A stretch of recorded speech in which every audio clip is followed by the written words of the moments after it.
ඔන්න ඔලුවට දාගන්න ඕනේ දැන්. හරිද? ක්‍රිප්ටෝ කරන්සි කියන්නේ මුදල් ඒකකයක්. හරිද? මුදල් වලින් අපි මොනවද කරන්නේ? මුදල් දීලා භාණ්ඩ හා සේවා මිලදී ගන්නවා.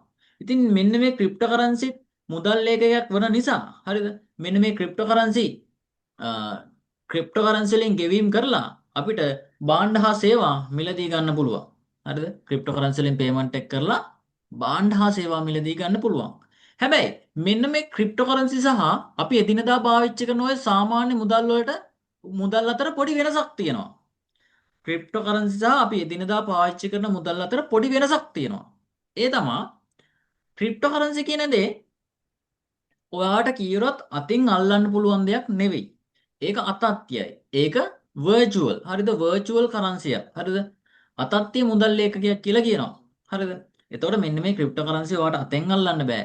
හැබැයි මෙන්න මේ ක්‍රිප්ටෝ කරන්සි වලට වටිනාකමක් තියෙනවා. එන්නේ වටිනාකම නිසා මෙන්න මේ ක්‍රිප්ටෝ කරන්සි වලින් ගෙවීම් කරලා ඔයාට භාණ්ඩ හා සේවා මිලදී ගන්න පුළුවන්. රයිට්. එතකොට මෙන්න මේ ක්‍රිප්ටෝ කරන්සි වලින් පේමන්ට් කරන්න ලංකාවේ ස්ථාන තියනවාද? ඒක කරන්නේ කොහොමද? හරිද? ඒක මම ඉස්සරහට ඔයාලට පැහැදිලි කරන්නම්.